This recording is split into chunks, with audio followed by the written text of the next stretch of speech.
Ever wondered how you can bring the tranquility of nature into your home?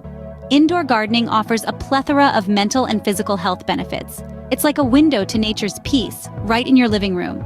And within this realm, the art of bonsai shines brightly. Indoor gardening, especially the art of bonsai, can be a powerful tool for achieving tranquility at home. But what exactly is bonsai, and how does it connect to tranquility? Bonsai, a revered Japanese art form, involves cultivating small trees in containers, mirroring the grandeur of nature on a miniature scale. This practice embodies a philosophy deeply rooted in the concepts of peace, balance, and harmony. Each pruning cut, each wire bend, symbolizes our own personal growth, our journey towards tranquility. It's a meditative dialogue between human and nature, a dance of control and surrender.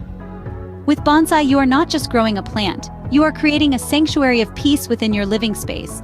How can you start your journey with bonsai and bring this piece of nature's tranquility into your home? Starting with bonsai involves selecting the right plant, pot, and soil.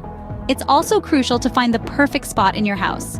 Remember, patience is key when it comes to bonsai, mirroring the tranquility it brings. Embracing the Zen of Bonsai can transform your home into a tranquil haven. This ancient art of indoor gardening not only beautifies your space, but also imparts a sense of calm and peace. The benefits of bonsai extend beyond aesthetics, promoting mindfulness, patience, and a deeper connection to nature. It's more than just a hobby. It's a lifestyle that nurtures serenity. If you found this video helpful and want to explore more ways to bring tranquility into your life, don't forget to like this video and subscribe to our channel.